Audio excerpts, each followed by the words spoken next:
Bismillahirrahmanirrahim. Assalamu alaikum dear viewers and students. Welcome to the entry test lecture series. भाई हमने जो previously lectures discuss किए थे वो हमने डिस्कस किए थे अबाउट थर्मोडायनामिक्स, और आज जो है हमने न्यू चैप्टर डिस्कस करना है इलेक्ट्रोस्टैटिक्स जिसका नाम है। ठीक है, अगर आप क्लास इंटर के स्टूडेंट हैं और अगर आप फीडल बुक पढ़ेंगे तो फीडल में जो फर्स्ट चैप्टर है वो इलेक्ट्रोस्टैटिक्स है, लेकिन अगर आप सिंध बोर्ड के स्टूडेंट हैं और अगर आप क्लास इंटर में पढ़ रहे हैं तो आपके पास ये सेकंड चैप्टर है इलेक्ट्रोस्टैटिक्स। आज के लेक्चर में जो टॉपिक मुझे डिस्कस करने हैं वो टॉपिक ये हैं। तो सबसे पहले हम इलेक्ट्रोस्टैटिक्स के बारे में पढ़ेंगे कि इलेक्ट्रोस्टैटिक्स क्या है। उसके बाद जो है हम इलेक्ट्रिक चार्ज के बारे में डिस्कस करेंगे कि इलेक्ट्रिक चार्ज क्या है, उसकी कुछ प्रॉपर्टीज के बारे में पढ़ेंगे। उसके बाद हम कूलोम्स लॉ को डिस्कस करेंगे, और ये बड़ा डीप डिस्कशन है, कहने को तो ये एक नाम है लेकिन इसको हम डीप डिस्कस करते जाएंगे थ्योरी वाइज। और एट द लास्ट जो है मैंने इलेक्ट्रिक फील्ड के बारे में डिस्कशन करनी है। इलेक्ट्रिक फील्ड क्या है, इलेक्ट्रिक लाइंस ऑफ फोर्सेस का कॉन्सेप्ट आएगा। तो ये सारी जो चीजें हैं हम इसी ही आज के लेक्चर में डिस्कस करने वाले हैं। That is the first lecture जो हमारे पास इलेक्ट्रोस्टैटिक्स का पहला लेक्चर होगा। ये चैप्टर में मैक्सिमम 3 लेक्चर्स पर इसको कंसिस्ट करूंगा। 3 लेक्चर्स के बाद इस चैप्टर को जो है वो फाइनलाइज कर लेंगे। तो चलें हम डिस्कशन करते हैं अपने टॉपिक के ऊपर, और हमारा जो टॉपिक है वो है इलेक्ट्रोस्टैटिक्स। देखिए, इलेक्ट्रोस्टैटिक्स अगर वर्ड को डिवाइड किया जाए तो इलेक्ट्रो वर्ड जो होता है वो इलेक्ट्रो वर्ड इसको शो करता है, वो चार्ज को शो करता है। ठीक है, जैसे हमने पढ़ा था कि भाई बॉडी की 2 स्टेट होती हैं, एक हमारे पास स्टेट ऑफ रेस्ट होती है और एक हमारे पास स्टेट ऑफ मोशन होती है। तो ऐसे ही इलेक्ट्रिक चार्ज के पास भी स्टेट ऑफ रेस्ट भी होती है, स्टेट ऑफ मोशन भी होती है। तो जो चार्ज जब हम रेस्ट में कंसीडर करें, जब हम चार्ज को किस में कंसीडर करें, रेस्ट में कंसीडर करें, so that branch is called electrostatics. वैसे ही एक ब्रांच है, ठीक है, जिसमें हम चार्जेस को रेस्ट में डिस्कस करते हैं। अब चार्ज को रेस्ट में मतलब क्या है, मतलब ये है कि भाई उसकी फील्ड को डिस्कस करें, उस पर लगने वाले फोर्सेस को डिस्कस करें। तो ये अरेंजमेंट हम डिस्कस करते हैं दर हकीकत इलेक्ट्रोस्टैटिक्स के अंदर। ठीक है, तो इलेक्ट्रोस्टैटिक्स क्या हुआ, चार्जेस आर एट रेस्ट। जब भी चार्जेस रेस्ट में होते हैं तो उन चार्जेस की एक ही फील्ड होती है, उस फील्ड को हम क्या कहते हैं, इलेक्ट्रिक फील्ड। यानी कि जब भी चार्ज रेस्ट में हो तो याद रखिएगा only electric field is present. जब भी चार्ज रेस्ट में हो तो सिर्फ और सिर्फ इलेक्ट्रिक फील्ड मौजूद होती है, बाकी किसी किस्म की कोई दूसरी फील्ड मौजूद नहीं होती। अब इलेक्ट्रिक फील्ड क्यों मौजूद होती है, क्योंकि इसके अराउंड जो फ्लक्स होती है वो फ्लक्स कांस्टेंट होती है, बिकॉज फ्लक्स इज कांस्टेंट। तो यहाँ पर मैं लिख लेता हूँ बिकॉज फ्लक्स इज कांस्टेंट। तो यहाँ पर दर हकीकत फ्लक्स क्या होती है, कांस्टेंट होती है।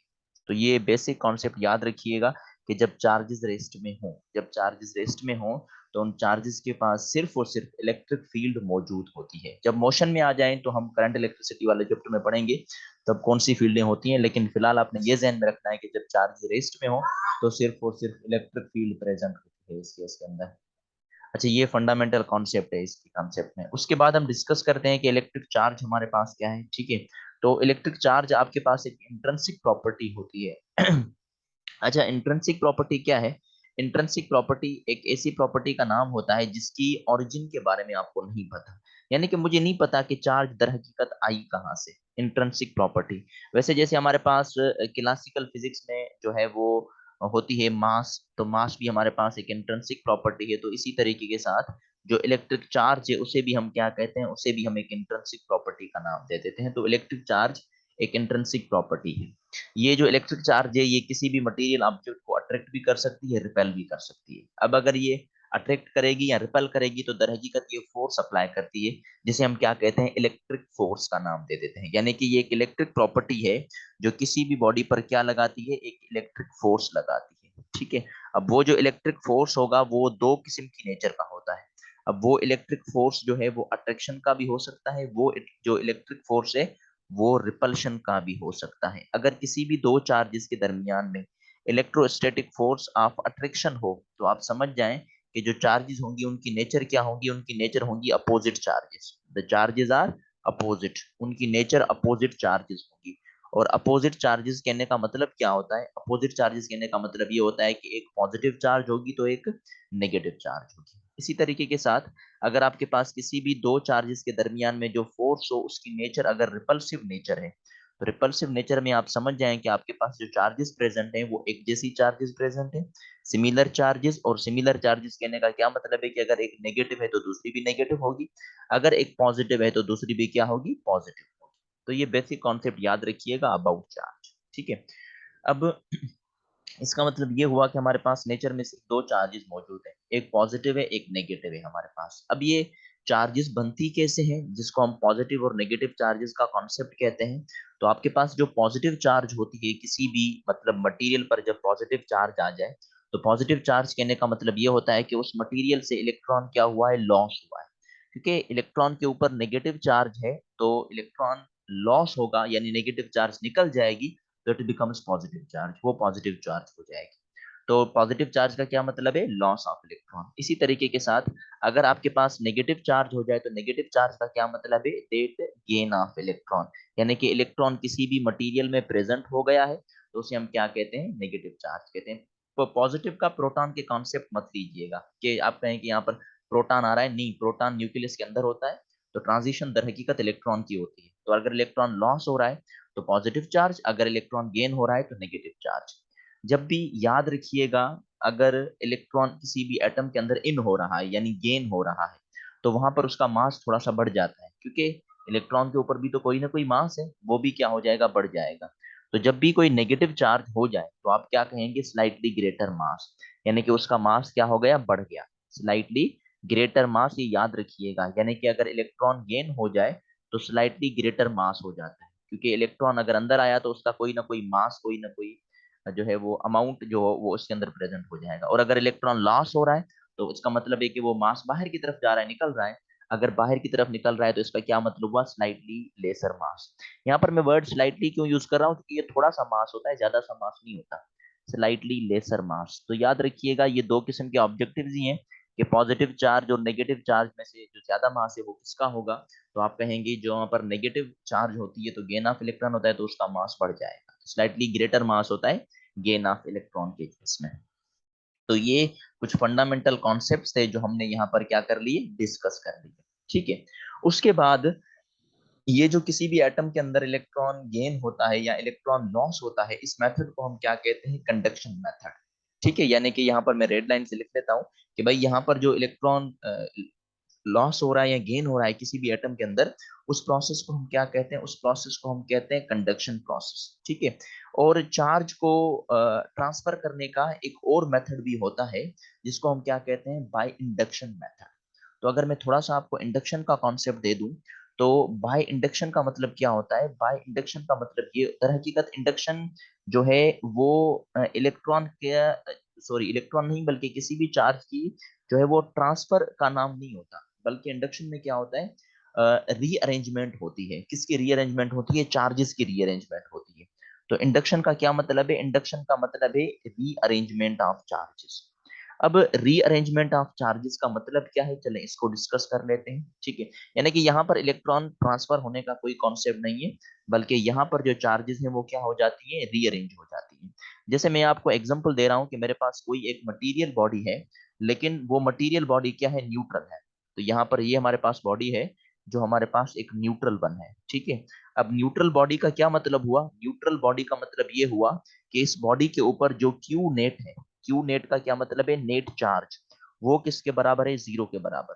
किसी भी मटेरियल बॉडी के ऊपर अगर नेट चार्ज जीरो के बराबर है तो इसका मतलब क्या है, इसका मतलब ये है कि इसके अंदर जितने नंबर ऑफ इलेक्ट्रॉन्स हैं, ठीक है, जितने नंबर ऑफ इलेक्ट्रॉन्स हैं, जितने नंबर ऑफ नेगेटिव चार्जेस हैं, उतने ही नंबर ऑफ पॉजिटिव चार्जेस भी मौजूद है यहाँ पर। यहाँ पर नंबर ऑफ पॉजिटिव चार्जेस भी मौजूद हैं और सेम अमाउंट में। ठीक है। तो यहाँ पर मैं इक्वल टू लिख लेता हूँ, ये इक्वल की सिंबल है। तो नेट चार्ज का मतलब ये होता है, याद रखिएगा, नेट चार्ज का मतलब चार्ज जीरो नहीं होता, नेट चार्ज का मतलब होता है ओवरऑल चार्ज बिकम जीरो, क्योंकि दोनों चार्ज आपस में बराबर होती है, तो क्यू नेट का मतलब ये। ठीक है।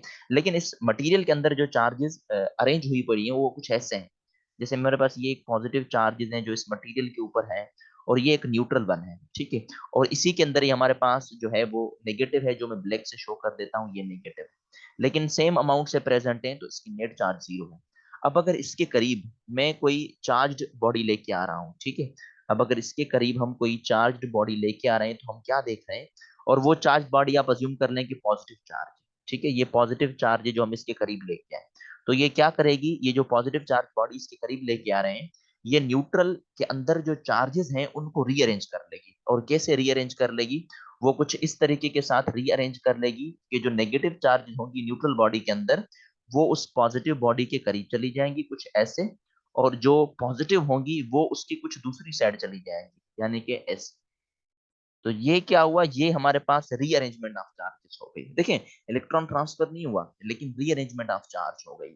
अब बदले में ये जो पॉजिटिव है ये इस न्यूट्रल को क्या करेगी, अट्रैक्ट करेगी, क्योंकि यहाँ पर नेगेटिव चार्जेस आ गई हैं। तो याद रखिएगा, कोई भी चार्ज बॉडी न्यूट्रल को हमेशा क्या करती है, अट्रैक्ट करती है। तो यहाँ पर मैं लिख लेता हूँ, अट्रैक्ट्स द न्यूट्रल वन। तो न्यूट्रल वन को क्या करती है, अट्रैक्ट करती है, अट्रैक्ट्स द न्यूट्रल वन। अब हमने क्या किया, हमने इस बॉडी के ऊपर चार्ज का अमाउंट डिटरमाइन करना है, तो उस मेथड को हम क्या कहते हैं, इलेक्ट्रिफिकेशन। ठीक है, तो इलेक्ट्रिफिकेशन एक ऐसा प्रोसेस होता है, इलेक्ट्रिफिकेशन यहाँ पर मैं लिख लेता हूँ, इलेक्ट्रिफिकेशन एक ऐसा प्रोसेस होता है जिस प्रोसेस के अंदर हम मालूम करते हैं, क्या मालूम करते हैं, हम ये मालूम करते हैं कि किसी भी चार्ज बॉडी के अंदर जो, सॉरी, किसी भी मटेरियल के अंदर जो चार्ज है वो पॉजिटिव है या नेगेटिव, यानी कि हम नेचर ऑफ चार्ज डिटरमाइन करते हैं। उस प्रोसेस को हम क्या कहते हैं, इलेक्ट्रिफिकेशन का नाम देते हैं। और याद रखिएगा, जो श्योर टेस्ट ऑफ इलेक्ट्रिफिकेशन है, श्योर टेस्ट ऑफ इलेक्ट्रिफिकेशन यहाँ पर मैं लिख लेता हूँ, श्योर टेस्ट ऑफ इलेक्ट्रिफिकेशन वो कौन सी चीज होती है, वो हमारे पास है repulsion. Sure test of electrification, जो श्योर टेस्ट ऑफ इलेक्ट्रिफिकेशन है वो हमारे पास क्या है, वो हमारे पास रिपल्शन होती है, अट्रैक्शन नहीं होती। ये एमसीक्यूज है, याद रखिएगा कि sure test of electrification is always repulsion not attraction. क्यों, क्योंकि देखें, मेरे पास एक मटेरियल बॉडी है, यहाँ पर मैं बना लेता हूँ उस मटेरियल बॉडी को, ये एक चार्ज है, ठीक है, ये हमारे पास पॉजिटिव चार्ज है। अब हमने क्या किया, इस पॉजिटिव चार्ज के करीब एक बॉडी लेके आए, ये वाली, ठीक है। अब जब हम इस बॉडी को इसके करीब लेके आए तो हमने सबसे पहले क्या देखा, हमने ये देखा कि जो पॉजिटिव चार्ज है इस मटेरियल बॉडी को क्या कर रही है, अट्रैक्ट कर रही है, ठीक है। अब जब ये अट्रैक्ट कर रही है तो मैं अगर आपसे पूछूं कि भाई इस बॉडी के अंदर, यानी कि इसको बॉडी ए का नाम दे दें, इसको बॉडी बी का नाम दे दें, तो जो बॉडी बी है उस पर चार्ज कौन सी है, अगर अट्रैक्शन हो रही है तो आप जल्दी से क्या बताएंगे कि इस पर चार्ज कौन सी है, नेगेटिव, करेक्ट वन। यानी कि आप कहेंगे सर इस पर नेगेटिव है, लेकिन अभी मैंने आपको एक और भी बात बताई कि भाई जो चार्ज बॉडी है वो न्यूट्रल को भी तो अट्रैक्ट कर सकती है, तो हो सकता है कि ये न्यूट्रल भी हो, यानी कि दो चांसेस हैं, या तो बी नेगेटिव होगी या तो बी न्यूट्रल होगी। तो आप मुझे एक्यूरेट आंसर नहीं बता सकते, ठीक है। लेकिन अगर यहाँ पर मैं आपको क्या कहूँ कि भाई अगर ये अट्रैक्ट ना करे बल्कि क्या करे, रिपेल करे, तो रिपेल के हिसाब से बी पर कौन सी चार्ज होने वाली है, पॉजिटिव होने वाली है, और तो कोई दूसरी चार्ज नहीं हो सकती। तो रिपल्शन की बुनियाद पर आपने मुझे क्या बताया, आपने मुझे ये बताया कि बॉडी बी पर जो चार्ज है वो दर हकीकत पॉजिटिव चार्ज।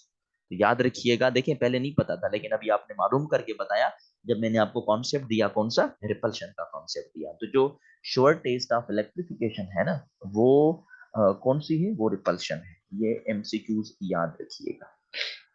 अब हम इसी ही चार्ज को फिर काउंट भी करेंगे, ठीक है, लेकिन उससे पहले जो है मैं चार्ज के थोड़े से टाइप समझ लें, या थोड़े से कॉन्सेप्ट, थोड़े से फंडामेंटल टर्म्स चार्ज के अंदर यूज होने वाले हैं, तो वो मैं थोड़ा सा एक्सप्लेन कर रहा हूँ आपके लिए, ठीक है। अब जब हम चार्ज को डिस्कस करते हैं तो चार्ज को हम दो हिस्सों में तकसीम कर देते हैं, आप ऐसे समझ लें, ठीक है। तो सबसे पहले हमारे पास जो चार्ज को हम यहाँ पर दो हिस्सों में तकसीम करेंगे, वो दो हिस्सों में इसकी जो तकसीम होगी कुछ इस तरीके के साथ होगी कि हम चार्ज को जो है वो दर हकीकत यहाँ पर पॉइंट चार्जेस ज्यादा डिस्कस करेंगे, ठीक है। तो चार्ज को आप पॉइंट चार्जेस ज्यादा डिस्कस करेंगे, पॉइंट चार्जेस। अब पॉइंट चार्जेस कौन सी होती हैं, एक ऐसी चार्ज जिसको हम लाइक अ पॉइंट डिस्कस करें, एक डॉट डिस्कस करें, उनको हम पॉइंट चार्जेस कह सकते हैं। या आप ऐसे भी कह सकते हैं कि पॉइंट चार्जेस एक ऐसी चार्जेस होती हैं जिनका जो मैग्नीट्यूड होता है ना, मैग्नीट्यूड वो ना होने के बराबर होता है, या उसके जो डायमेंशंस होते हैं, वो जो तरफ होते हैं वो दर हकीकत ना होने के बराबर होते हैं।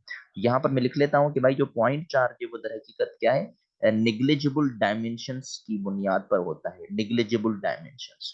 अब देखें, चार्ज को हम देख नहीं सकते, ठीक है, तो मैं कैसे कह रहा हूँ कि वो नेग्लिजिबल डायमेंशंस की है। तो बड़ा सिंपल सा इसका आंसर ये है कि पॉइंट चार्जेस, जब दो पॉइंट चार्जेस हो ना, ठीक है, दो पॉइंट चार्जेस, तो उनके बीच में आप डिस्टेंस को बढ़ा दें। जब हम उनके डिस्टेंस को बढ़ा देते हैं तो वो चार्जेस हमें बिल्कुल छोटी छोटी सी चार्जेस नजर आती है। जैसे मैं आपको कहूँ कि भाई आसमान के सितारे आपको कैसे नजर आते हैं, तो आप कहेंगे बिल्कुल छोटे से, लेकिन क्या दर हकीकत सितारे छोटे हैं, नहीं है सितारे छोटे। तो आपको छोटे क्यों नजर आते हैं? क्योंकि आपके और सितारों के बीच में डिस्टेंस बहुत ज्यादा है। तो आप पॉइंट चार्जेस को ऐसे भी कह सकते हैं कि जब सेपरेशन हो ना चार्जेस के बीच में, when separation between charges, when separation between charges, तो जब चार्जेस के बीच में सेपरेशन होती है, separation between charges is greater than their size, ऐसे समझ लें, यानी कि उनके साइज से बहुत ज्यादा होती है। Greater than size, greater than size, तो चार्ज की साइज से उनकी सेपरेशन बहुत ज्यादा होती है, तो इस वजह से हम चार्जेस को क्या कंसीडर कर लेते हैं? पॉइंट चार्जेस कंसीडर कर लेते हैं। Is it clear? अच्छा, अब जब हम चार्ज पढ़ेंगे तो हम टेस्ट चार्ज का भी कॉन्सेप्ट पढ़ेंगे। ठीक है, तो यहाँ पर मैं टेस्ट चार्ज का कॉन्सेप्ट लिख लेता हूँ, यहाँ पर नीचे ब्लैक से इसको कर लेते हैं, लेकिन ब्लू से कर लेते हैं, कलर चेंज कर लेते हैं, देखें हाँ अच्छा लग रहा है। टेस्ट चार्ज को डिस्कस कर लेते हैं। भाई ये टेस्ट चार्ज जो है, वो टेस्ट चार्ज दर हकीकत क्या होता है? टेस्ट चार्ज को हम कन्वेंशनली, है ना, कन्वेंशनली पॉजिटिव चार्ज डिस्कस कर लेते हैं। Conventionally being considered as a positive charge. Conventionally का मतलब ये होता है कि पहले इसको पॉजिटिव चार्ज कंसीडर किया गया था, तो हम इसको पॉजिटिव चार्ज की बुनियाद पर ही पढ़ते हैं। ठीक है, तो टेस्ट चार्ज एक कन्वेंशनली पॉजिटिव चार्ज है, जिसको हम क्या करते हैं, जिसको हम यूज करते हैं फील्ड को चेक करने के लिए, फील्ड को देखने के लिए, फील्ड को पढ़ने के लिए हम यूज करते हैं। तो आप इसको ऐसे भी कह सकते हैं, used to test the field of charge, यानी कि हम इसको यूज करते हैं किस चीज के लिए? Used to test the field of charge, यानी कि एक चार्ज ने किसी किस्म की कोई फील्ड बनाई है, ठीक है, और उस चार्ज की फील्ड को हम टेस्ट करने के लिए क्या यूज करते हैं? टेस्ट चार्ज यूज करते हैं। कन्वेंशनली हम क्या कंसीडर करते हैं? इसको पॉजिटिव चार्ज कंसीडर कर लेते हैं। तो चार्ज के अंदर ये दो कॉन्सेप्ट याद कीजिएगा, एक पॉइंट चार्ज, एक टेस्ट चार्ज। वैसे टेस्ट चार्ज भी बिल्कुल छोटी सी होती है ना, लेकिन हम टेस्ट चार्ज को एज अ सोर्स चार्ज इस्तेमाल नहीं कर सकते। सोर्स चार्ज में हम पॉइंट चार्जेस अगर चाहें तो हम यूज कर सकते हैं, वो पॉइंट चार्जेस बन सकती है। तो ये रहा बेसिक कॉन्सेप्ट पॉइंट चार्जेस और टेस्ट चार्जेस का, याद रखिएगा इस चीज को। अच्छा, उसके बाद हम जब भी कोई मतलब चार्ज पढ़ते हैं तो चार्ज का एक कॉन्सेप्ट आता है, जिसको हम क्या कहते हैं? जिसको हम कहते हैं quantization of charge. What we call this process as quantization of charge. ठीक है, अब क्वांटाइजेशन ऑफ चार्ज क्या कॉन्सेप्ट है? क्वांटाइजेशन ऑफ चार्ज का बड़ा सिंपल सा कॉन्सेप्ट ये है कि जो चार्ज हमें मिलती है किसी भी मटेरियल के ऊपर, जो हमें टोटल चार्ज मिलती है किसी भी मटेरियल के ऊपर, वो दर हकीकत इंटीग्रल मल्टीपल होती है। यानी कि आपको जो टोटल चार्ज मिलती है किसी भी मटेरियल के ऊपर, वो इंटीग्रल मल्टीपल होती है। इंटीग्रल मल्टीपल तो एन में एज एन इंटीजर ठीक है दे रहा हूँ, वो किसके इंटीग्रल मल्टीपल होती है? ई के इंटीग्रल मल्टीपल होती है। और ई आपके पास क्या है? इलेक्ट्रॉनिक चार्ज, यानी कि चार्ज ऑन इलेक्ट्रॉन। और इलेक्ट्रॉन पर चार्ज कितनी होती है? वो होती है 1.6 इंटू 10⁻⁻19 कूलम। भाई इलेक्ट्रॉन पर चार्ज इतनी है तो प्रोटॉन पर कितनी होती है? What is the charge on proton? Correct one, same ही होती है, लेकिन फर्क क्या है? इलेक्ट्रॉन पर नेगेटिव चार्ज है तो उस पर पॉजिटिव होगी, तो मैं यहाँ पर माइनस दूंगा इलेक्ट्रॉन के केस में। अगर प्रोटॉन लेंगे तो हम पॉजिटिव कर लेंगे। तो जो टोटल चार्ज होती है ना किसी भी मटेरियल के ऊपर, वो एन मल्टीपल होती है ई का। एन क्या है? Integral multiple. ठीक है, तो यहाँ पर हम एन को क्या कंसीडर करेंगे? यहाँ पर हम एन को एज एन इंटीजर कंसीडर करेंगे। तो मैं इस इक्वेशन को जो है वो प्लस माइनस में लिख लेता हूँ, क्योंकि आप इंटीजर में प्लस माइनस को पढ़ लेते हैं। तो यहाँ पर मैं एन ई के सामने जो है वो प्लस माइनस लिख लेता हूँ।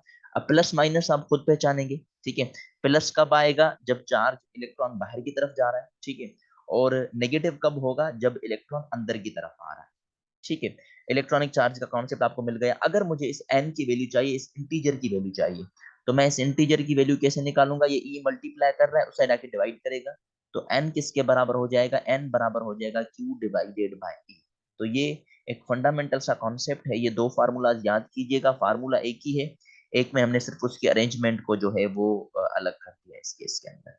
तो एन का मतलब आप नंबर ऑफ इलेक्ट्रॉन्स भी समझ सकते हैं, बड़ा सिंपल सा कॉन्सेप्ट है।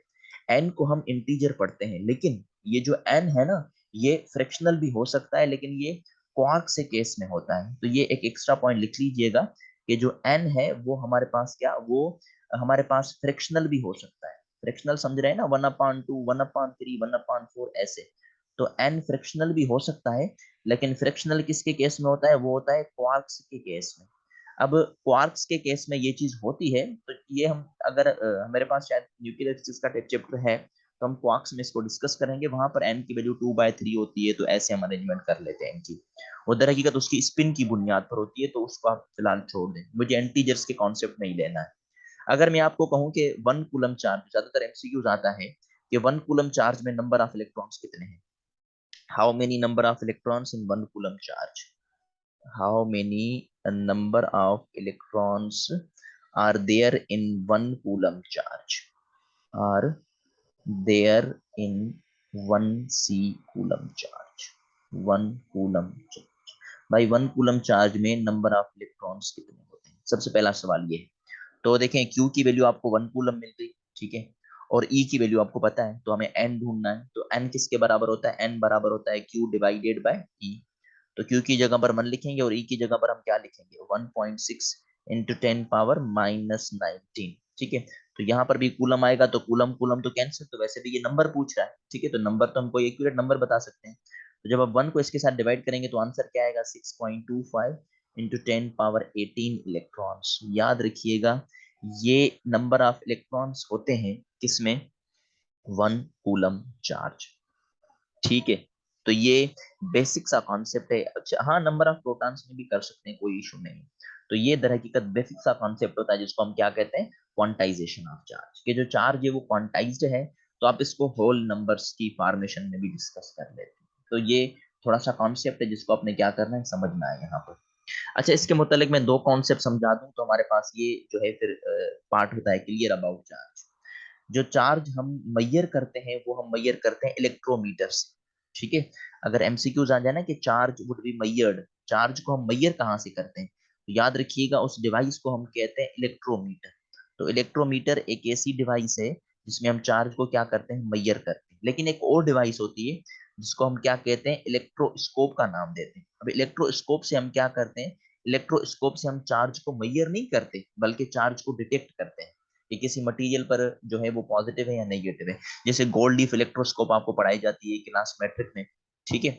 तो इलेक्ट्रोमीटर से हम चार्ज को मैयर करते हैं और इलेक्ट्रोस्कोप से हम चार्ज को डिटेक्ट करते हैं।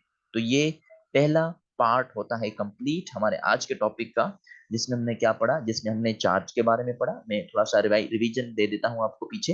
इलेक्ट्रोस्टैटिक्स का कॉन्सेप्ट पढ़ा, चार्ज की कुछ फंडामेंटल प्रॉपर्टीज का कॉन्सेप्ट दिया, दो type of charges positive negative समझाया कैसे बनती हैं, और बाय इंडक्शन मेथड हमने पढ़ा। और उसके बाद हमने चार्ज के दो टाइप्स कर लें या कुछ भी समझ लें, तो एक पॉइंट चार्जेस है, एक टेस्ट चार्ज के बारे में पढ़ा, और उसके बाद हमने पढ़ा क्वांटाइजेशन ऑफ चार्ज। तो बुनियादी कॉन्सेप्ट ये है। वैसे भी बहुत सारी डिस्कशन है, तो हम इतनी मजीद डिस्कशन पर नहीं जाएंगे। मैंने बस यही फंडामेंटल कॉन्सेप्ट देने थे about charge in pre test के मुतालिक। उसके बाद हम मूव करते हैं कूलम्स लॉ की तरफ, कि भाई कूलम्स लॉ क्या है, और वो जो इलेक्ट्रोस्टैटिक फोर्स है या इलेक्ट्रिक फोर्स है वो दर हकीकत कैसे हम डिटरमाइन कर सकते हैं केसेस में। अच्छा, इज इट क्लियर, ये समझ आया आपको? ओके, तो हम नेक्स्ट की तरफ मूव करते हैं, और नेक्स्ट हमारा जो टॉपिक है that one is called Coulomb's law. तो हम मूव करते हैं कूलम्स। देखें भाई, जो बच्चे अगर चाह रहे हैं ना कि सर जो है वो डायरेक्ट एमसीक्यूज करवाए, ऑब्जेक्टिव करवाए, तो वो गलत है। जब तक थ्योरी वाला पार्ट नहीं समझेंगे, इसके न्यूमेरिकल और ये सारी फॉर्मेशन नहीं समझने वाले बात। तो बेहतर ये है कि पहले थ्योरी समझते जाए, उसके बाद मैं वैसे भी चैप्टर के एंड में आपके सारे 5 पेपर के एमसीक्यूज ही करवाता हूँ जो बुनियादी एमसीक्यूज हैं। बाकी मैं ज्यादातर एमसीक्यूज आपकी थ्योरी में क्लियर करवाता जा रहा हूँ। तो मैं आपको यही एडवाइस करूंगा कि थ्योरी को लाजमी डिफाइन करना, वो जो है ना वो एक्सप्लेन करना चाहिए। भाई जो इलेक्ट्रिक फोर्स है वो दर हकीकत क्या होता है, जो coulomb force, sorry coulomb force, coulomb law में कूलम फोर्स एक होता है जो किसको डिफाइन करता है, जो डिफाइन करता है क्वांटिटेटिव नेचर को। क्वांटिटेटिव नेचर यानी कि कितना मैग्नीट्यूड चार्ज का अप्लाई होगा। मैंने आपको क्वालिटेटिव नेचर बता दिया। क्वालिटेटिव नेचर क्या था, यही था कि भाई अगर दो एक जैसी चार्जेस होंगी तो रिपल्सिव फोर्स होगा, अगर अपोजिट चार्जेस होंगी तो अट्रैक्टिव फोर्स होगा। लेकिन कूलम्स लॉ जब हम डिस्कस करते हैं तो कूलम्स लॉ में हम क्या पढ़ते हैं, क्वांटिटेटिव यानी मैग्नीट्यूड, अमाउंट ऑफ फोर्स पढ़ते हैं, कि भाई उस फोर्स का जो है वो कितना अमाउंट या कितना मैग्नीट्यूड लगेगा।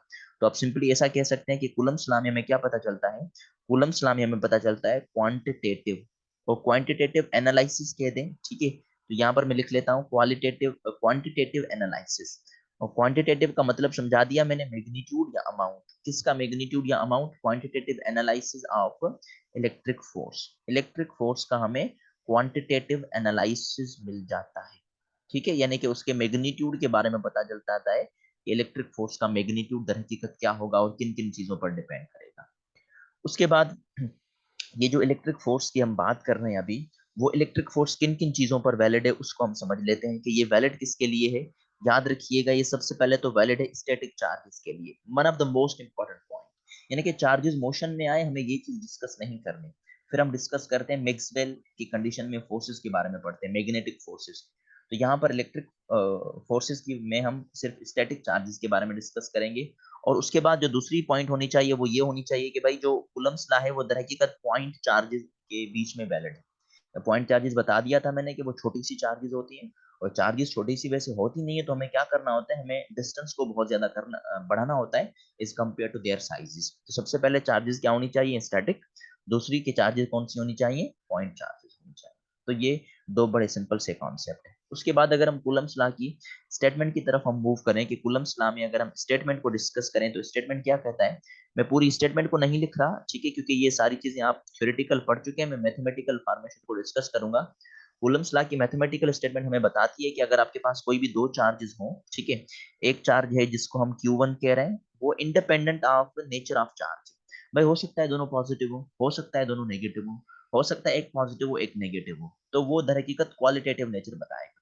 तो वो आप खुद डिसाइड करेंगे कि सर रिपल्सिव है या अट्रैक्टिव है। तो एक Q1 होगा और एक हमारे पास चार्ज होगी Q2, तो इन दोनों के बीच में जो सेपरेशन होगा, उस सेपरेशन को जो है वो हम R के साथ जो है वो डिनोट कर देते हैं, R के साथ।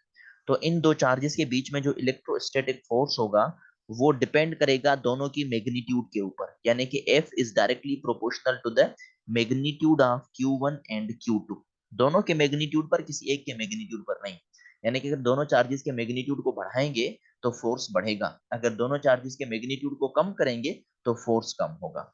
इसी तरीके के साथ यही जो इलेक्ट्रोस्टैटिक फोर्स है वो इनवर्सली प्रोपोर्शनल है, किसके इनवर्सली प्रोपोर्शनल है, to the square of the distance between them. यानी कि उन दो चार्जेस के बीच में जो डिस्टेंस है, उस डिस्टेंस का हमें क्या करना पड़ेगा, स्क्वायर करना पड़ेगा, उसके साथ ये इनवर्सली प्रोपोर्शनल है। मैं रीजन नहीं बता रहा फिलहाल, ठीक है, तो जब मैं थ्योरी डिस्कस करूंगा या मैं लिंक सेंड करूंगा आपको इसी ही टॉपिक की, मैंने प्रीवियसली इसकी थ्योरी को, इसकी सारी चीजों को अच्छे तरीके से डिस्कस किया है। अगर वो वीडियो भी आप देखना चाहें तो वो वीडियो भी आप देख सकते हैं, वो लेक्चर वाइज हमारे पास डिस्कशन में पड़ी है। तो ये दो फंडामेंटल स्टेटमेंट हैं जो हम किसमें डिस्कस करते हैं, कूलम्स लॉ में डिस्कस करते हैं। पहला डायरेक्टली प्रोपोर्शनल बताता है उन दो चार्जेस के मैग्नीट्यूड के ऊपर, दूसरा इनवर्सली प्रोपोर्शनल बताता है square to the distance between them. अब ये जो square to the distance between them का कॉन्सेप्ट है ना, इसी वजह से हम इसको क्या कहते हैं, इसी वजह से हम इसको इनवर्स स्क्वायर लॉ का नाम भी देते हैं।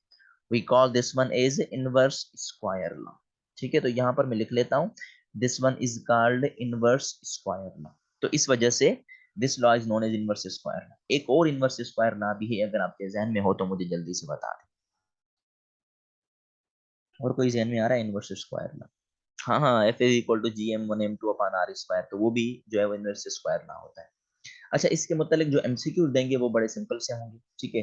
जितना मैग्नीट्यूड चार्जेस का बढ़ाएगा, याद रखिएगा फोर्सेस उतनी बढ़ेंगे, और जितना मैग्नीट्यूड डिस्टेंस का बढ़ाए उतना स्क्वायर के हिसाब से फोर्स क्या होगा वहां पर, कम होगा।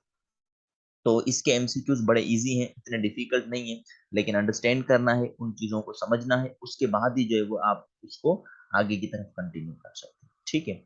अच्छा, ये तो मैंने अभी आपको कूलम्स लॉ की स्टेटमेंट के बारे में बता दिया। अब दोनों स्टेटमेंट्स को हम कंबाइन कर देते हैं तो हमें क्या मिलता है, हमें ये मिलता है कि जो इलेक्ट्रोस्टैटिक फोर्स है Fe, वो बराबर है सम कांस्टेंट, और यहाँ पर कांस्टेंट K है, ठीक है, और बाकी हम Q1 Q2 divided bye R² दे देंगे, ठीक है। अब ये जो K है इसको आप प्रोपोर्शनलिटी कांस्टेंट कह दें या कुछ भी कह दें, मैं इसको कूलम कांस्टेंट कहता हूँ, तो इस K को हम कहेंगे कूलम्स कांस्टेंट, ठीक है। ये जो K है इसका एक यूनिट भी है, तो उसके यूनिट को हम निकाल लेंगे। और ये जो कूलम कांस्टेंट है ये किन किन चीजों पर डिपेंड करता है उसको भी हम क्या करेंगे, यहाँ पर डिस्कस करेंगे। तो सबसे पहले मैं क्या करूंगा, इसका यूनिट निकालना चाहूंगा के का। अगर के का आप यूनिट निकालना चाहें तो देखिए इसी फार्मूला से, ये R² डिवाइड कर रहा है, इस साइड आके मल्टीप्लाई करेगा तो के किसके बराबर हो जाएगा, F × R², और Q1 Q2 के साथ मल्टीप्लाई कर रहे थे तो उस साइड जाके डिवाइड करेंगे, तो ये हो जाएगा Q1 × Q2, ठीक है। अब फोर्स जो है उसका यूनिट क्या है, न्यूटन, ठीक है, और डिस्टेंस का क्या होता है, मीटर स्क्वायर, और Q1 Q2 का क्या होता है, कूलम स्क्वायर।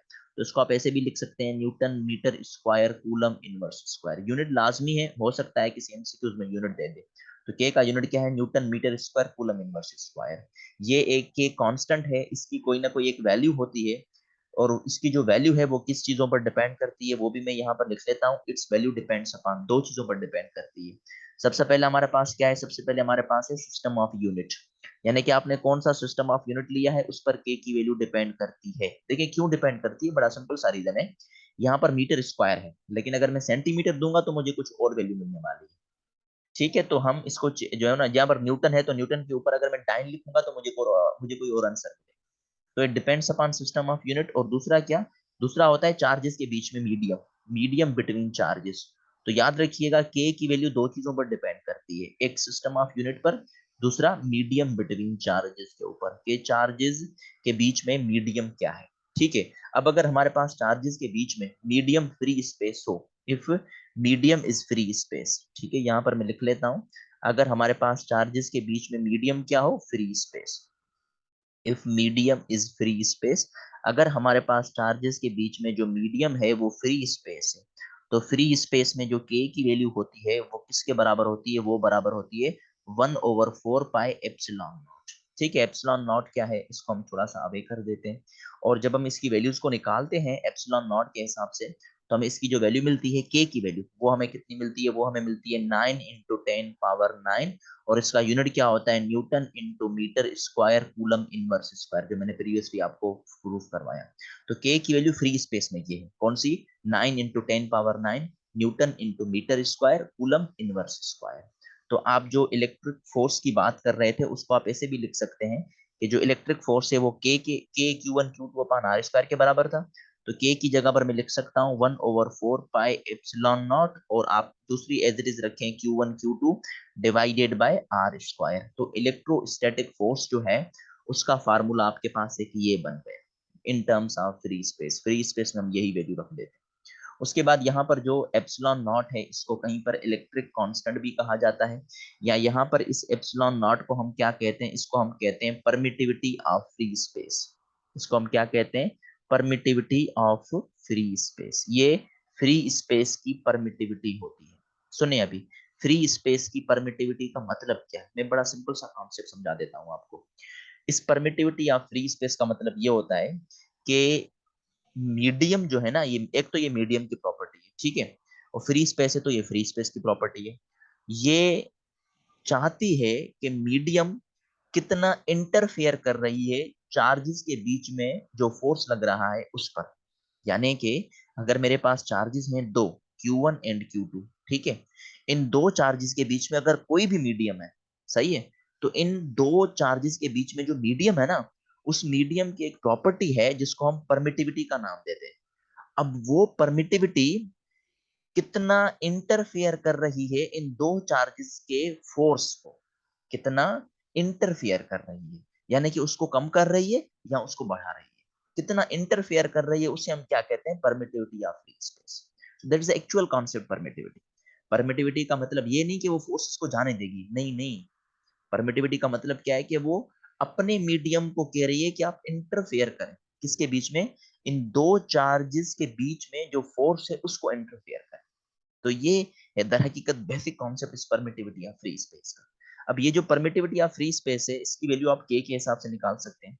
और के हिसाब से कैसे निकाल सकते हैं, देखें के की वैल्यू हमारे पास क्या है, 1/4 पाई एप्सिलॉन नॉट, ठीक है। इस एप्सिलॉन नॉट को के की जगह पर लेके जाए और के को एप्सिलॉन नॉट की जगह पर लेके आए, तो जो एप्सिलॉन नॉट है वो किसके बराबर हो जाएगी, 1/4 पाई इंटू के, है ना। यूनिट इसका जो मिलेगा वो के इनवर्स मिलेगा, क्योंकि के डिनोमिनेटर में। तो इसका हमने जो के का यूनिट पढ़ा था वो हमने क्या पढ़ा था, newton metre square coulomb inverse square. इसका उलट कर दें तो इसका उलट हो जाएगा newton inverse metre inverse square और कूलम स्क्वायर, तो नेगेटिव नहीं आ जाएगा इसके इनवर्स। अब ये जो एप्सिलॉन नॉट है जिसको हम परमिटिविटी ऑफ फ्री स्पेस कहते हैं, ये परमिटिविटी ऑफ फ्री स्पेस की एक वैल्यू है ना। वो कितनी वैल्यू है, वो आपके पास वैल्यू है 8.85 इंटू 10⁻⁻12, ठीक है, -12, और यूनिट लिख लें newton inverse metre inverse square and coulomb square. तो परमिटिविटी ऑफ फ्री स्पेस का दर हकीकत जो एक्चुअल कॉन्सेप्ट है वो ये है कि ये अपने मीडियम को कहेगी कि आप जाएं और चार्जेस के बीच में फोर्स को इंटरफेयर करें। Is it clear? चलें, अब हम बात करते हैं कि अगर आपके पास फ्री स्पेस ना हो, अगर आपके पास फ्री स्पेस ना हो और कोई दूसरा मीडियम हो, ठीक है। अब जब हम फ्री स्पेस नहीं लेंगे, कोई दूसरा मीडियम लेंगे, तो वहां पर हम एक कॉन्सेप्ट डिस्कस करते हैं जिसको हम कहते हैं रिलेटिव परमिटिविटी। ठीक है, we call this one as relative permittivity. तो यहाँ पर मैं अभी रिलेटिव परमिटिविटी का कॉन्सेप्ट लूंगा, और relative permittivity is represented by epsilon R. Relative permittivity, देखिए मैं ज्यादा इस एंट्री टेस्ट में तो नहीं दे सकता आपको कॉन्सेप्ट, वो मैं लिंक शेयर कर दूंगा, आप वहां से परमिटिविटी, रिलेटिव परमिटिविटी, ये सारी चीजें समझ जाएंगे। तो रिलेटिव परमिटिविटी जो है उसको हम शो कर देते हैं एप्सिलॉन आर के साथ। अब ये जो रिलेटिव परमिटिविटी है, ठीक है, जिसको हमने एप्सिलॉन आर के साथ शो कर दिया, ये रिलेटिव परमिटिविटी किसके बराबर होती है? ये रिलेटिव परमिटिविटी बराबर होती है किसी भी दो चार्जेस की मीडियम को हम कंपेयर करते हैं फ्री स्पेस की मीडियम के साथ। सुनिए, अब थोड़ा सा समझिएगा इस चीज को। मेरे पास दो चार्जेस हैं, एक को हमने Q1 का, एक को हमने Q2 का, ठीक है। इन दोनों के बीच में अभी मीडियम फ्री स्पेस है, तो एप्सिलॉन नॉट। अगर मैं कोई दूसरा मीडियम रख रहा हूँ यहाँ पर, ठीक है, कोई डाइलेक्ट्रिक मीडियम रख रहे हैं, तो Q1 और Q2 के दरमियान में अब जो मतलब मीडियम आ जाएगा, उसकी प्रॉपर्टी को हम एप्सिलॉन एम के साथ शो कर देते हैं। परमिटिविटी ऑफ एनी मीडियम, किसी भी मीडियम की परमिटिविटी होती है। तो अब हम क्या करते हैं, इन दोनों को कंपेयर करते हैं कि भाई जो परमिटिविटी है, किसकी परमिटिविटी, इस एप्सिलॉन एम, इस एप्सिलॉन एम की परमिटिविटी एप्सिलॉन नॉट से कितनी ज्यादा है। एप्सिलॉन एम जो है वो एप्सिलॉन नॉट से कितनी ज्यादा है, तो हम किसको शो कर देते हैं, रिलेटिव परमिटिविटी को शो कर देते हैं। तो अब जो आपके पास इलेक्ट्रिक फोर्स बनेगा वो क्या बनेगा, in the case of any any other medium, यानी डाइलेक्ट्रिक मीडियम अगर हो, तो क्या होगा, 1/4 पाई एप्सिलॉन नॉट, आप सेम लिखेंगे, लेकिन एप्सिलॉन आर भी देंगे, क्योंकि अब हम किसी दूसरे मीडियम की बात कर रहे हैं। रिलेटिव परमिटिविटी ये बताता है, रिलेटिव परमिटिविटी ये बताती है कि किसी भी मीडियम की permittivity, permittivity of free space से कितनी ज्यादा है। किसी भी मीडियम की परमिटिविटी, परमिटिविटी या फ्री स्पेस से कितनी ज्यादा है, ठीक है। तो बाकी इक्वेशन सेम लिखें, Q1 Q2 divided by R square, ठीक है। तो अब इलेक्ट्रिक फोर्स आपको क्या मिलेगी, अगर हम एप्सिलॉन आर को अलग कर दें, तो ये बनेगा 1/एप्सिलॉन नॉट, और ये 4 पाई एप्सिलॉन नॉट को आप Q1 Q2 के साथ ऐड कर दें, तो इसको मैं लिख रहा हूँ 1/4 pi epsilon naught into Q1 into Q2 divided by R square. तो देखें, ये है electric force in any medium, जिसको मैं एफ एम के साथ शो कर देता हूँ। किसी भी मीडियम की हम बात कर रहे हैं, डाइलेक्ट्रिक मीडियम की बात कर रहे हैं, और ये जो फार्मूला है ये है एयर वाला, या फ्री स्पेस की बात हम कर रहे हैं, तो मैं फोर्स इन एनी मीडियम बराबर कर दूंगा one by epsilon nought multiply by force in free space. ये है रिलेशन हकीकत, यानी किसी भी मीडियम में जो फोर्स होगा वो किसके बराबर है, 1/एप्सिलॉन नॉट इंटू एफ नॉट, और एफ नॉट क्या है, फोर्स इन फ्री स्पेस, जो फ्री स्पेस में दो चार्जेस के बीच में फोर्स लग रहा है। तो ये दर हकीकत इसका रिलेशन है। या आप इसके रिलेशन को ऐसे भी कर सकते हैं, आप क्या करें, इस एप्सिलॉन नॉट को इस साइड लेके जाएं और एफ एम को इस साइड लेके, ठीक है, तो हम दोनों का आपस में रिलेशन भी डिटरमाइन कर सकते हैं। और आप रिलेशन कैसे डिटरमाइन करेंगे, या इसको ऐसे ही रहने दें, आप जो है वो F, force in any medium बराबर होगा force in free space which is F naught divided by epsilon not. तो ये एक, सॉरी, एप्सिलॉन आर है ये, तो ये एप्सिलॉन आर में कर देता हूँ इसको। तो एप्सिलॉन आर का हम इस तरीके के साथ वैल्यू निकाल सकते हैं किसी भी केस में। यहाँ पे एप्सिलॉन आर को इस साइड लेके जाएं, तो एफ एम को इस साइड लेके जाएं, तो आपको जो एप्सिलॉन आर है वो किसके बराबर मिल जाएगी, F naught divided by F M. अब आप मुझे बताएं कि फोर्स किस में ज्यादा होगा, फ्री स्पेस में ज्यादा होगा या किसी भी दूसरे मीडियम में ज्यादा होगा। फ्री स्पेस में ज्यादा होगा, क्योंकि भाई फ्री स्पेस में चार्जेस के बीच में कोई मीडियम ही नहीं है, तो फोर्सेस वहां पर ज्यादा लगने वाला है। तो याद रखिएगा, force in free space which is F not is greater than force of any medium. अगर कोई मीडियम रखेंगे तो उसका फोर्स क्या हो जाएगा, कम हो जाएगा। क्यों? क्योंकि मीडियम इंटरफेयर करेगा। मीडियम इंटरफेयर कैसे करता है, मैंने आपको परमिटिविटी का कॉन्सेप्ट। तो ये दर हकीकत एक्चुअल कॉन्सेप्ट है परमिटिविटी और रिलेटिव परमिटिविटी का। आप रिलेटिव परमिटिविटी समझ लें, तो रिलेटिव परमिटिविटी किसी भी मीडियम की दर हकीकत हम ऐसे निकालते हैं, ठीक है। तो epsilon R into epsilon naught के केस में इसे हम कहते हैं परमिटिविटी ऑफ एनी मीडियम। किसी भी मीडियम की अगर परमिटिविटी हो ना, किसी भी मीडियम की परमिटिविटी, यहाँ पर मैं लिख लेता हूँ, किसी भी मीडियम की permittivity epsilon M, permittivity of any medium epsilon M, permittivity of any medium, वो किसके बराबर होती है, relative permittivity into permittivity of free space. Relative permittivity क्या बताता है कि permittivity of any medium is how much times the greater than permittivity of free space. है ना, या जो इलेक्ट्रिक जो फोर्स है इन फ्री स्पेस वो किसी भी मीडियम के फोर्स से कितना ज्यादा होता है। तो एप्सिलॉन आर का मतलब ये है। अच्छा, इसके मतलब ये तो बड़े सिंपल सी पॉइंट है जो मैंने अभी आपको एक्सप्लेन करके बता दी। अब ये रिलेटिव परमिटिविटी की वैल्यू चेंज होती जाती है। जैसे अगर मैं वैक्यूम की बात करूं तो रिलेटिव परमिटिविटी इक्वल्स टू 1, किसके केस में, वैक्यूम के केस में। तो वैक्यूम के केस में रिलेटिव परमिटिविटी इक्वल्स टू 1। इसी तरीके के साथ जो रिलेटिव परमिटिविटी है वो ग्रेटर देन 1 होती है, और किसके ग्रेटर देन 1 होती है, दूसरे किसी भी मीडियम के लिए, for any other medium, for other medium. ठीक है, देखिए रिलेटिव परमिटिविटी जितनी ज्यादा होगी, रिलेटिव परमिटिविटी जितनी ज्यादा होगी, फोर्स उतना कम लगेगा। तो दूसरे मीडियम के लिए रिलेटिव परमिटिविटी ग्रेटर देन 1 है। और एक मेटल्स के लिए जो परमिटिविटी होती है वो इन्फिनिटी होती है। रिलेटिव परमिटिविटी जो है वो मेटल्स के लिए क्या होती है, इन्फिनिटी होती है। तो मेटल्स के लिए रिलेटिव परमिटिविटी की वैल्यू क्या होगी, इन्फिनिटी होगी। यानी हमने ये कॉन्सेप्ट निकाला कि यहाँ तो रिलेटिव परमिटिविटी ग्रेटर देन 1 होगी, या तो रिलेटिव परमिटिविटी इक्वल्स टू 1 होती है। तो याद रखिएगा एमसीक्यूज कि relative permittivity always greater than और इक्वल्स टू 1, ये कभी भी जीरो नहीं हो सकती, जो है वो कभी भी 1 से कम नहीं हो सकती, कभी भी नेगेटिव समझने के वो नेगेटिव भी नहीं हो सकती। तो ये है एक्चुअल कॉन्सेप्ट रिलेटिव परमिटिविटी का। ये छोटे से एमसीक्यूज हैं, इनको ध्यान में रखिएगा, थ्योरी वाइज अच्छा है समझना इसको। उसके बाद एक और पॉइंट कि भाई टेम्परेचर बढ़ने से रिलेटिव परमिटिविटी डिक्रीज होती है, याद रखिएगा ये एक एमसीक्यूज है। चलो मैं इसको दूसरे पेज पर बना देता हूँ यहीं पर ही। वो क्या है, वो ये है कि बाय इंक्रीज द टेम्परेचर, अगर हम टेम्परेचर को बढ़ाएंगे, इंक्रीज इन टेम्परेचर, अगर आप टेम्परेचर को बढ़ाएंगे, यहाँ पर मैं लिख लेता हूँ इंक्रीज इन टेम्परेचर, अगर आप टेम्परेचर को बढ़ाएंगे तो जो रिलेटिव परमिटिविटी है वो डिक्रीज हो जाएगी। रिलेटिव परमिटिविटी यानी एप्सिलॉन आर डिक्रीजेस। अगर रिलेटिव परमिटिविटी डिक्रीज हो जाएगी तो फोर्स बढ़ेगा या कम होगा, बढ़ेगा फोर्स, करेक्ट वन। तो relative permittivity decreases and electric force क्या होने वाला है, इंक्रीज होने वाला है। तो ये बेसिक कॉन्सेप्ट है जिनको आपको समझना है, अंडरस्टैंड करना है चीजें। तो ये था हमारे पास कूलम्स लॉ जिसका हमने कुछ फंडामेंटल रिलेशंस निकाले।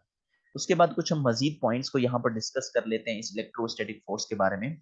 वो आपके पास ये है कि जो इलेक्ट्रिक फोर्स है वो आप हमारे पास क्या होता है, वो हमारे पास होता है म्यूचुअल फोर्स। म्यूचुअल फोर्स एक ऐसा फोर्स होता है जिसमें न्यूटन थर्ड लॉ एप्लीकेबल हो।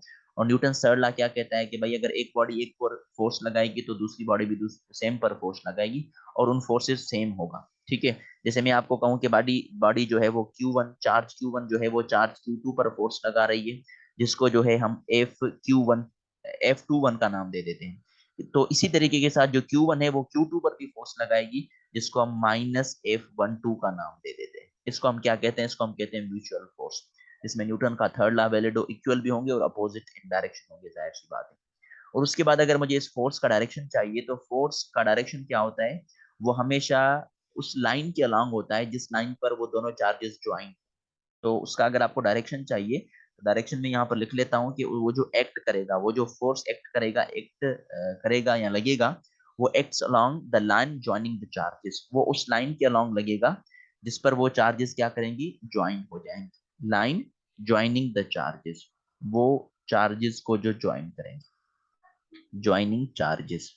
ठीक है, अब ज्वाइनिंग चार्जेस का क्या मतलब है, जैसे मैं अभी Q1 जो है वो Q2 पर फोर्स लगा रही थी, तो उसकी जो लाइन होगी वो कुछ इस तरीके से बनेगी। ठीक है, और जब Q2 Q1 पर लगाएगी तो उसकी लाइन ये लगेगी। तो जो F21 है वो इस डायरेक्शन में लगने वाला है। ठीक है, और जो F12 है वो इस डायरेक्शन में लगने वाला है, तो अपोजिट डायरेक्शन। तो वो हमेशा क्या लगती है, इसी कॉन्सेप्ट के हिसाब से लगती है जिसमें न्यूटन्स के थर्ड लॉ को हम क्या करते हैं, वैलिड करते हैं इस केस के अंदर। तो ये थोड़ी सी कॉन्सेप्ट है, कुछ पॉइंट हैं जिनको आपने क्या करना है, अंडरस्टैंड करना है, समझना है on the basis of Coulomb's law. फिर हम कूलम्स लॉ को वेक्टर नोटेशन में भी लिखते हैं, और वेक्टर नोटेशन में बड़ा इजी सा कॉन्सेप्ट है। वेक्टर की नोटेशन में हम इसको ऐसे लिखते हैं कि जो इलेक्ट्रोस्टैटिक फोर्स है वो बराबर है के Q1 Q2 divided by R square, लेकिन डायरेक्शन के लिए हम यूनिट वेक्टर लिख लेते हैं, और आर जो है वो उसी डायरेक्शन की तरफ बनेगा, मैंने बताया था आपको। तो इलेक्ट्रिक फोर्स जो है वो किसके बराबर हो जाएगा, वो बराबर हो जाएगा के Q1 Q2 divided by R square. ठीक है, अब जो यूनिट वेक्टर होता है वो क्या होता है, वो होता है vector divided by its magnitude. हम वेक्टर को उसके मैग्नीट्यूड के साथ मल्टीप्लाई कर देते हैं, तो इलेक्ट्रिक फोर्स बन जाएगा के Q1 Q2, ठीक है, divided by R square into R क्या हो जाएगा, आर क्यूब हो जाएगा।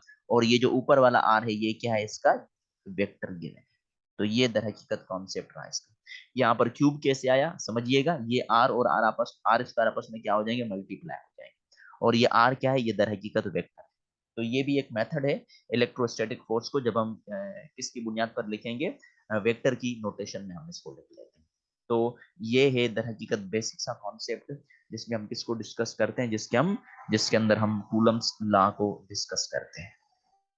इज इट क्लियर, समझ आ गया आपको? ये बड़ी सिंपल सी पॉइंट्स थी। ठीक है, तो मैं वो आपको जो है वो अपनी प्रीवियस लेक्चर्स की लिंक भी वीडियोस की शेयर कर दूंगा, तो आप वहां से अगर अंडरस्टैंड करना चाहें परमिटिविटी, रिलेटिव परमिटिविटी या परमिटिविटी ऑफ फ्री स्पेस, तो वहां से भी अंडरस्टैंड कर सकते हैं। मैं ज्यादा इसको मजीद डीपली डिस्कस नहीं कर सकता। ठीक है, अब उसके बाद हम बात करते हैं एक और fundamental property of electric charge की, और वो हमारे पास है इलेक्ट्रिक फील्ड। ठीक है, इलेक्ट्रिक फील्ड हमारे पास क्या होती है, जो मैंने पहले भी स्टार्टिंग में आपको समझा दी थी जब हमने लेक्चर स्टार्ट किया था कि भाई जब चार्जेस रेस्ट में होती हैं तो उन चार्जेस के अराउंड एक फील्ड होती है, सिर्फ एक ही फील्ड होती है अगर चार्ज रेस्ट में हो, और उस फील्ड को हमने क्या नाम दिया था, उस फील्ड को हमने इलेक्ट्रिक फील्ड का नाम दिया था। ठीक है, तो अगर हम इलेक्ट्रिक फील्ड को डिस्कस करना चाहें कि इलेक्ट्रिक फील्ड हमारे पास क्या है, तो यहाँ पर मैं लिख लेता हूँ भाई, इलेक्ट्रिक फील्ड जो है वो एक चार्ज के अराउंड एक रीजन होता है, एक स्पेस होता है। चार्ज के अराउंड क्या होता है, एक रीजन होता है, एक स्पेस होता है, जिसमें कोई दूसरी चार्ज हम लेके आएंगे और वो इस पर क्या लगाएगी, फोर्स लगाएगी। जैसे मेरे पास ये एक पॉजिटिव चार्ज है और पॉजिटिव चार्ज के अराउंड ये एक रीजन बना हुआ है ना, रीजन या स्पेस बना हुआ है। तो मैं क्या कर रहा हूँ, मैं कोई दूसरी चार्ज जो है वो छोटी सी चार्ज है बिल्कुल, तो छोटी सी चार्ज मैं इसके अंदर लेके आ रहा हूँ। ठीक है, अब जब ये इस चार्ज इस फील्ड के अंदर आ जाएगी, जब ये चार्ज इस फील्ड के अंदर आ जाएगी, तो ये जो बड़ी वाली चार्ज थी ना पॉजिटिव, ये इसके ऊपर क्या लगाएगी, फोर्स लगाएगी। अब जिस रीजन के अंदर, जिस स्पेस के अंदर फोर्स लगाए, उस रीजन या उस स्पेस या उस जगह को हम क्या कहते हैं, इलेक्ट्रिक फील्ड का नाम देते हैं। तो इलेक्ट्रिक फील्ड क्या है, इलेक्ट्रिक फील्ड हमारे पास एक रीजन होती है या स्पेस होगी। तो यहाँ पर मैं लिख लेता हूँ कि इलेक्ट्रिक फील्ड आपके पास क्या है, इलेक्ट्रिक फील्ड एक रीजन होता है किसके around, around charge. Electric field is a region around charge, charge के अराउंड एक रीजन होगा जिसमें क्या होने वाला है, within which it can produce electrostatic force, जिसमें वो क्या करे, अपना एक इलेक्ट्रोस्टैटिक फोर्स लगाए, within which it produce electric force, it produce electric force, जिसमें वो क्या करे, इलेक्ट्रिक फोर्स को प्रोड्यूस करे। और इलेक्ट्रिक फोर्स कब प्रोड्यूस होगा, जब हम कोई दूसरी चार्ज लेके आएंगे और हमें पता चलेगा कि भाई उस पर फोर्स लगा है या नहीं। तो ये एक बड़ा सिंपल सा कॉन्सेप्ट इलेक्ट्रिक। अब इलेक्ट्रिक फील्ड को हम रिप्रेजेंट करने के लिए लाइंस ऑफ फोर्सेस बनाते हैं, लेकिन उससे पहले मैं थोड़ी सी आपको इलेक्ट्रिक फील्ड की जो है वो डिपेंडेंसी बता दूं कि भाई जो इलेक्ट्रिक फील्ड है वो किन किन चीजों पर डिपेंड करती है। तो यहाँ पर मैं एक्सप्लेन कर लेता हूँ dependency of electric field. Electric field की अगर डिपेंडेंसी पूछा जाए कि भाई ये जो इलेक्ट्रिक फील्ड है, ये हम किन किन चीजों पर जो है वो डिपेंडेंसी का कॉन्सेप्ट पढ़ लेते हैं इलेक्ट्रिक फील्ड की कंडीशन में। तो सबसे पहली हमारे पास जो इसकी डिपेंडेंसी है वो क्या है, वो है मैग्नीट्यूड ऑफ चार्ज। तो first one is magnitude of charge, यानी कि चार्ज का जितना मैग्नीट्यूड ज्यादा होगा, चार्ज का जितना मैग्नीट्यूड ज्यादा होगा, तो फील्ड उतनी स्ट्रॉन्गर होगी, फील्ड उतनी क्या होगी, स्ट्रॉन्गर होगी। दूसरा हमारे पास क्या है, दूसरा हमारे पास है डिस्टेंस फ्रॉम चार्ज। अब चार्ज से जितना दूर जाएंगे, जिस चार्ज ने फील्ड प्रोड्यूस की है, अगर हम उससे दूर जाएंगे तो इलेक्ट्रिक फील्ड का इफेक्ट कम होता जाएगा, डिस्टेंस फ्रॉम चार्ज। यानी कि लेट सपोज मैं आपको कहूं कि एक चार्ज को हमने यहां पर रखा, दूसरी चार्ज को हमने यहां पर रखा, तो फोर्स किस पर ज्यादा लगेगा, आप कहेंगे जो चार्ज करीब होगी उस पर ज्यादा फोर्स लगने वाला है। तो डिस्टेंस कम फोर्स ज्यादा, यानी कि अगेन वही इनवर्सली प्रोपोर्शनल।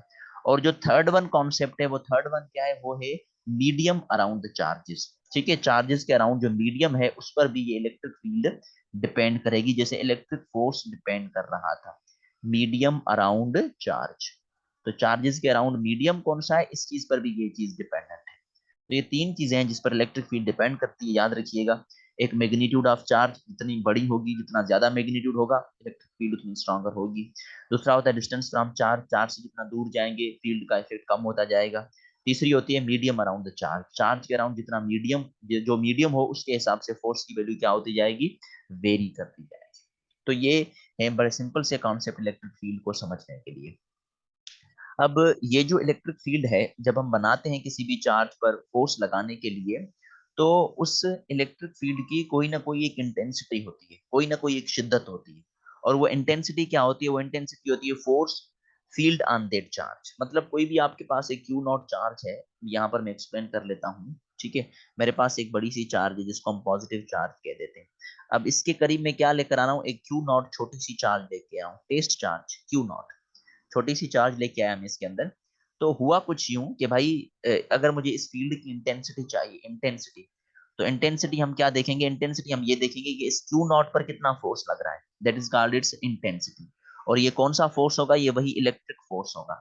तो F E divided by Q nought, तो electric force experienced on q naught test charge, positive test charge, is named as electric field intensity। उसे हम क्या कहेंगे, उस फील्ड की इंटेंसिटी का नाम देंगे। तो फील्ड इंटेंसिटी कहें या इलेक्ट्रिक फील्ड इंटेंसिटी कहें, एक ही बात है, एफ ओवर क्यू नॉट। अब अगर आपके पास कोई एक आइसोलेटेड पॉइंट चार्ज हो, अकेली पॉइंट चार्ज हो, तो उसकी अगर हम फील्ड बनाना चाहें तो हम कैसे बनाएंगे, E is equal to F E. ठीक है। अब एफ ई तो वही इलेक्ट्रोस्टैटिक फोर्स है, तो वो किसके बराबर किया था हमने, वो हमने बराबर किया था के क्यू, और दूसरी चार्ज को मैं क्यू नॉट कंसीडर कर देता हूँ, डिवाइडेड बाय आर स्क्वायर। ठीक है। और इसी को ही हम डिवाइड कर देंगे किसके साथ, क्यू नॉट के साथ डिवाइड कर देंगे। क्यू नॉट में खत्म हो जाएगा, तो इलेक्ट्रिक फील्ड इंटेंसिटी आपको मिल गई इस क्यू वाले चार्ज की, जिसको हमने पॉजिटिव कहा था सेंटर वाली पॉइंट पर। और वो हमें कितनी मिली, वो हमें मिली K Q divided by R square. इसे हम कहते हैं field intensity of isolated point charge. एक अकेली पॉइंट चार्ज की जो फील्ड होती है, वो दर हकीकत हम ऐसे लिख लेते हैं। तो अब अगर इसको देखें, तो जो इलेक्ट्रिक फील्ड है वो आर स्क्वायर के साथ क्या है, इनवर्सली प्रोपोर्शनल है। E is inversely proportional to R square, यानी कि यहाँ पर भी इनवर्स स्क्वायर ला वैलिड है। तो अगर इसको मैं ग्राफिकली रिप्रेजेंट करना चाहूँ, तो देखें ये इलेक्ट्रिक फील्ड है, इसको अगर हम 1/r² कहते हैं, 1/r², तो ये E जो है ये इनवर्सली प्रोपोर्शनल है आर स्क्वायर के, 1/r² की नहीं, inversely proportional to R square है, 1/r² नहीं है। तो ये 1/r² के साथ क्या बनाएगा, एक स्ट्रेट लाइन बनाएगा। ठीक है। तो ये कॉन्सेप्ट याद कीजिएगा, इलेक्ट्रिक फील्ड और 1/r² का जो मतलब ग्राफिकल रिप्रेजेंटेशन बनेगी, ये R2 नहीं है, ये R² है। तो जो उसकी जो ग्राफिकल रिप्रेजेंटेशन बनेगी 1/r² के साथ, वो डायरेक्ट बनेगी। लेकिन अगर जस्ट R² होता तो कर्व बन जाता, और वो कर्व कुछ ऐसे होता हमारे पास कि ये इलेक्ट्रिक फील्ड है और ये R² है, तो कुछ ऐसे कर्व बन जाते। ठीक है। तो जो आप पढ़ते आ रहे हैं ऐसे इस तरीके के साथ कर्व को हम बनाते हैं। तो ये है electric field intensity of single isolated point charge. इसमें भी जो इलेक्ट्रिक फील्ड इंटेंसिटी है वो क्यू पर डिपेंड कर रही है, क्यू जितनी बड़ी लेंगे तो इलेक्ट्रिक फील्ड इंटेंसिटी उतनी ज्यादा स्ट्रॉन्गर होती है।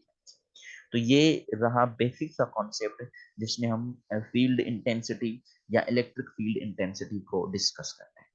लेक्चर कुछ ज्यादा मजीद जो है वो बड़ा होता जा रहा है, तो इस लेक्चर को यहीं पर ही फिनिश आउट कर लेते हैं। इंशाल्लाह जो है आपसे फिर नेक्स्ट लेक्चर में मुलाकात होगी from electric lines of forces. इसको समझिए, अंडरस्टैंड करें। मैं जो है वो आपके साथ लिंक शेयर करूंगा प्रीवियस वीडियोस की, लेक्चर्स की, तो उनको अंडरस्टैंड कीजिएगा। ठीक है। उसके बाद जो है आपको ये फी जो मैंने परमिटिविटी, रिलेटिव परमिटिविटी समझाया, ये सारी चीजें समझ आ गई होगी। तो ये हमने दर हकीकत 11 पेजेस पर आज लेक्चर्स कंप्लीट किया है, ये आप देख सकते हैं। ठीक है। तो चलें, इंशाल्लाह आपसे फिर नेक्स्ट लेक्चर में मुलाकात होगी। तब तक के लिए अल्लाह हाफ़िज़।